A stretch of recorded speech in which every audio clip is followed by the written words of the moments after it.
Paslon Gubernur dan Wakil Gubernur Bali nomor urut 1 Wayan Koster dan Cok Aceh terus menuai dukungan pemenangan dari berbagai elemen dan komponen masyarakat Bali.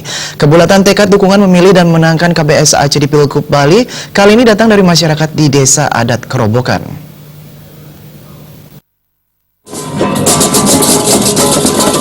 Kebulatan tekad mendukung, memilih, dan memenangkan paslon nomor urut 1 Wayan Koster dan Cok Aceh disampaikan warga di lapangan Purna Krida Kerobokan dan dihadiri paslon KBS Aceh serta Ketua Tim Pemenangan KBS Aceh di Provinsi Bali, Nyoman Giriprasta. Pernyataan sikap kami 50 klien Banjar Adat mewakili kerama masing-masing Banjar secara tulus membuat pernyataan sikap untuk mendeklarasikan bahwa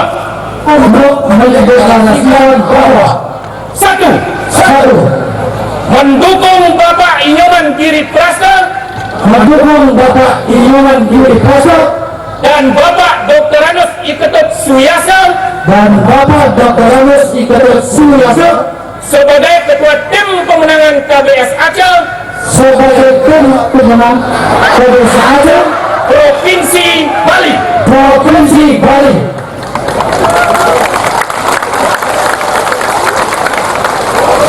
Dua, mendukung Bapak Igusti Anom Gumanti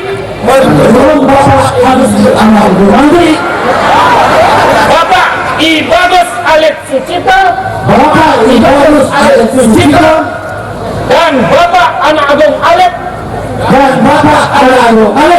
sebagai Ketua Tim Pemenangan KBS Aceh di Kabupaten Badung.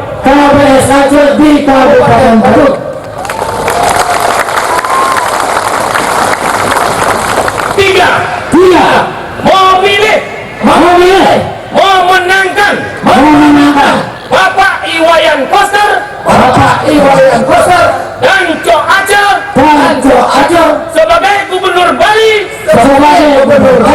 periode 2018-2023. Kehadiran paslon KBS Aceh di lokasi acara disambut meriah oleh tabu Belai Ganjur dan penampilan apik Adi Merdaga yang dikolaborasikan fragmentari dari ratusan seniman kerobokan dengan judul Giri Jaya Atita atau Kemenangan Jalan Menuju Kesejahteraan. Paslon KBS Aceh diyakini akan membawa kesejahteraan untuk masyarakat Bali.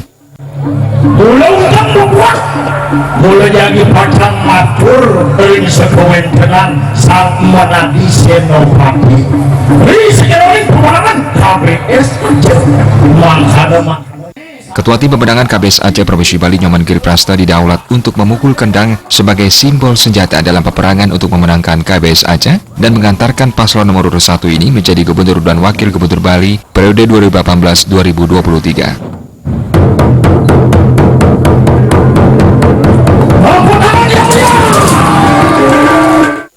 Cagup Bali Wayan Koster KBS didampingi Cok Aceh menyampaikan terima kasih atas dukungan warga Desa Adat Kerobokan kepada KBS Aceh.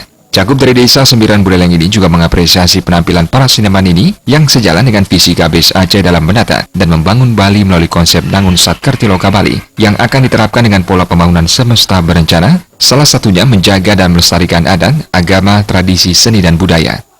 Humas PDI Perjuangan melaporkan.